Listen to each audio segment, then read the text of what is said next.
Hey folks, Lester here. Sorry that I'm coming to you from the side of the road, but I'm actually sitting underneath the cell phone tower and I'm trying to get a decent signal to upload some videos.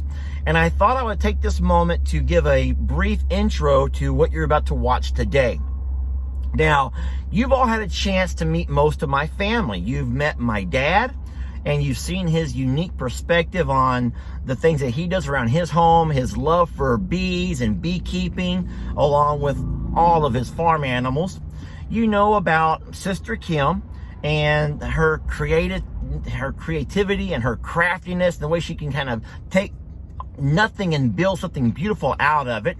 You've met Brother Dan, we call him Uncle Dan, and you see the way he can just use his tractor and just create art. And so I'm very blessed today to bring you my oldest nephew. His name is Robert. We call him Buddy. And he's going to show you something that I bet you had no idea about. Something he's been doing for years, a passion of his. And I hope that you'll take the time to watch this video and just see what you can do in your own garage or your kitchen with just a little bit of ingenuity. Enjoy the video, folks. Hi, so I am Buddy, and I am Lester's nephew. We live right down the road from the I'm a Survivor Sanctuary.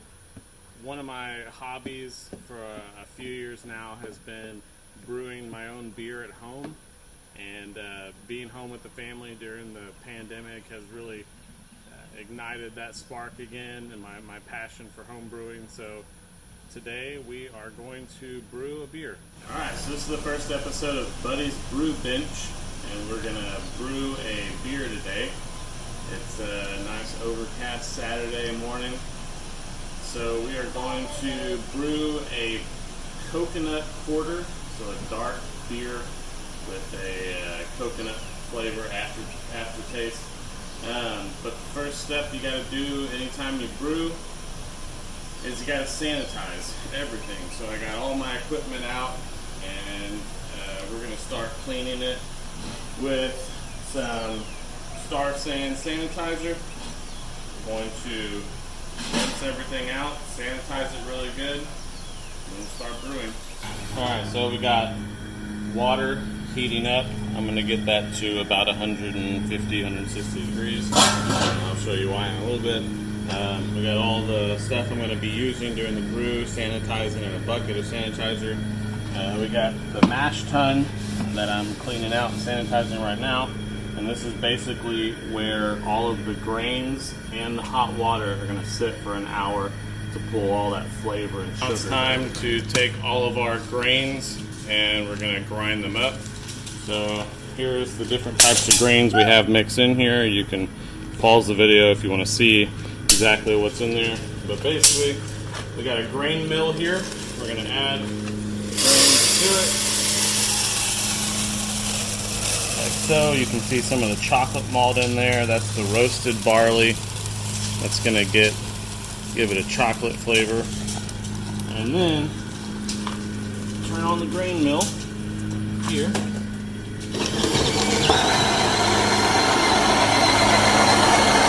As you can see, where it's falling down is all cracked grains. We're going to do that until this entire bag is ground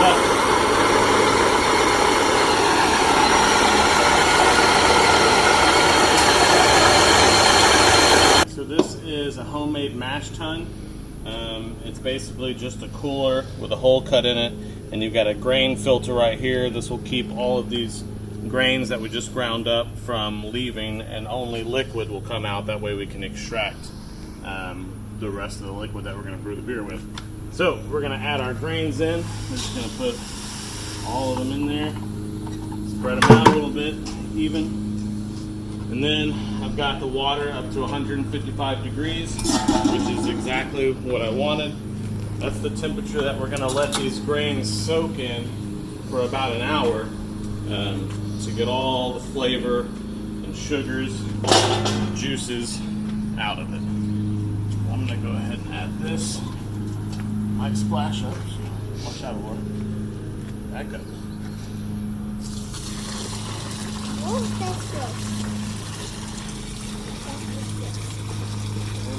See, the water's already kind of that brown, malty color.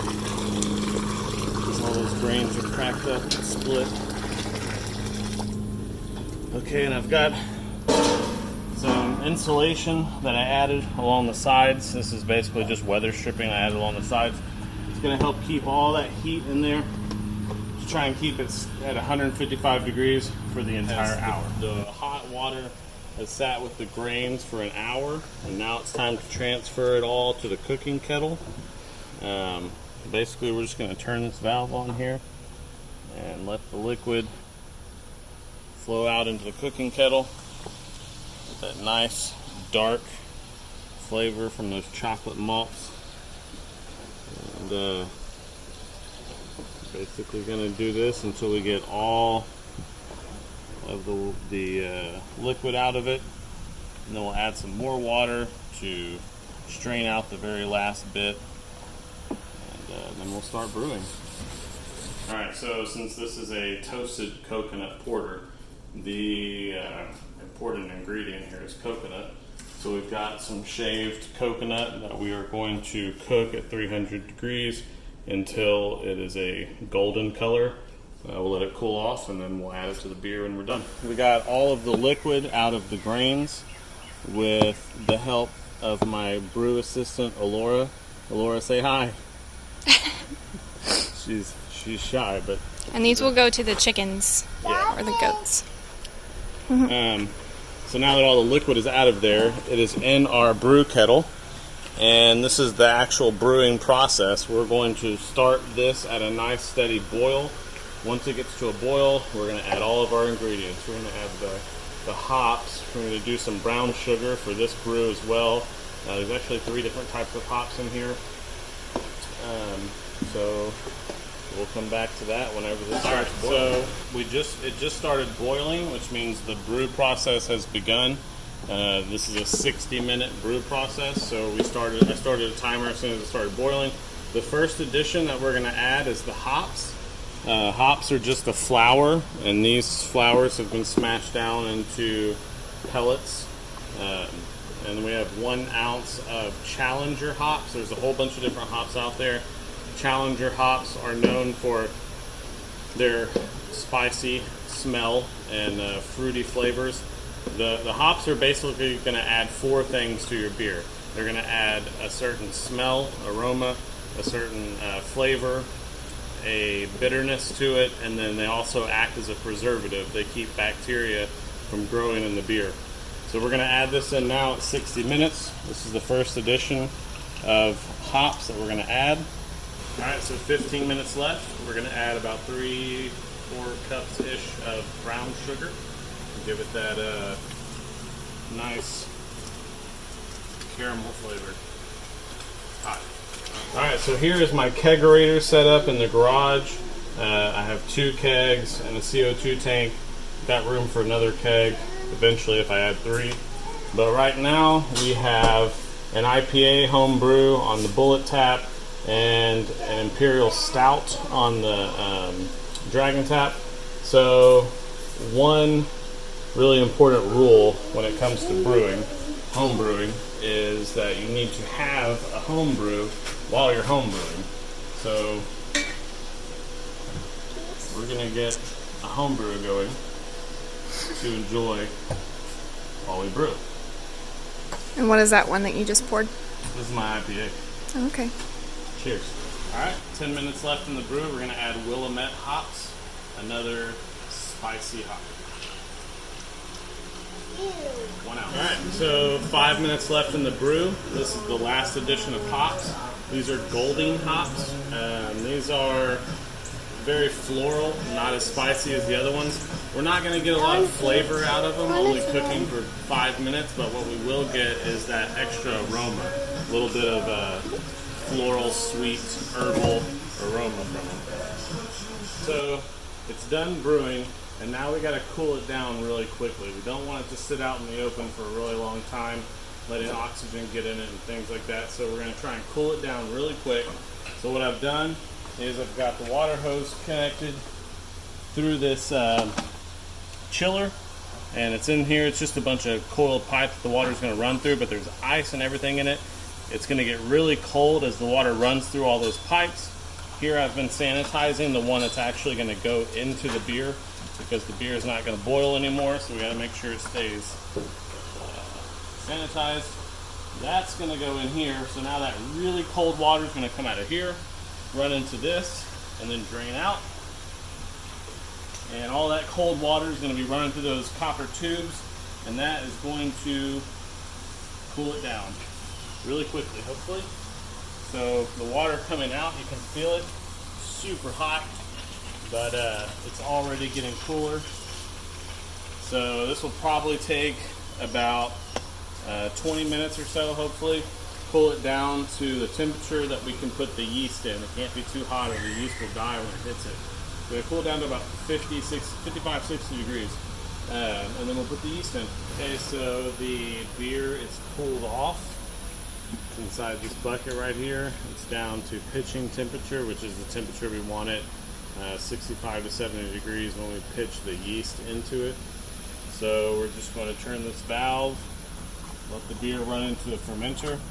And this is my fast fermenter. The reason I love this thing so much, probably the best thing that I've purchased. But basically, as it sits and it starts fermenting, all of the heavy stuff, any leftover hops or the trub that the yeast creates while it's doing its fermenting, they will all sink down into this one little jar down here at the bottom.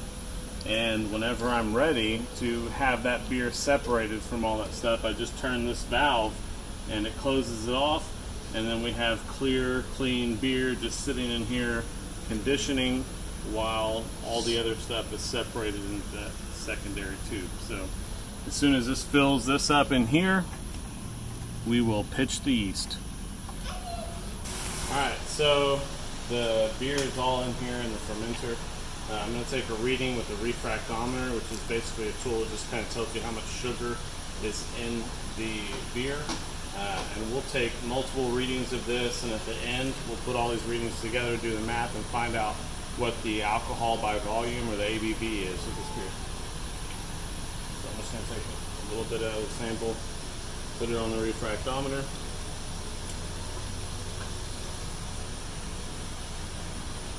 Reading 14 bricks right now, and bricks is just a way that we'll do a conversion later with the bricks to find out the ABV. But it's time to put the yeast in. The yeast is probably the most important factor. I've had my yeast packs sitting in the sanitizer to make sure that everything's sanitized. Boba Fett over here is holding my sanitized scissors. This is yeast in a liquid starter, and we're going to pitch the yeast. I'll do one more.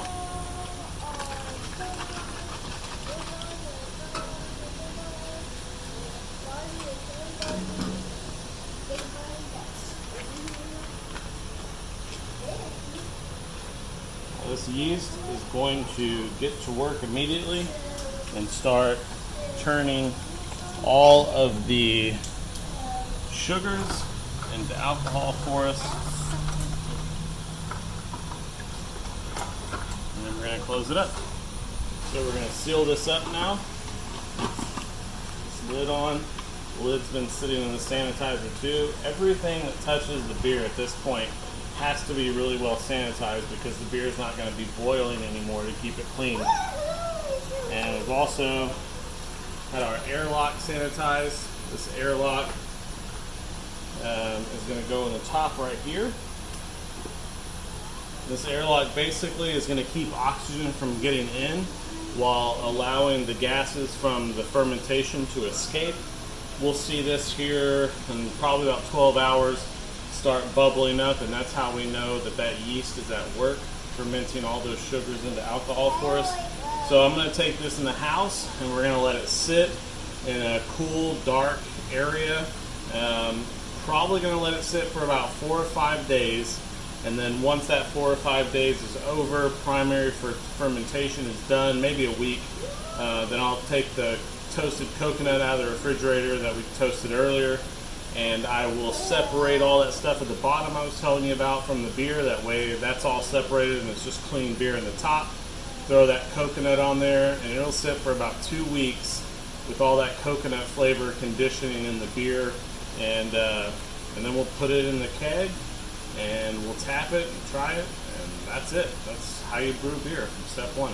Alright, so thanks for watching Buddy's Brew Bench, and I'm gonna make more videos later when I'm kegging and conditioning, and then eventually trying this beer that we brewed today, brewing some more recipes.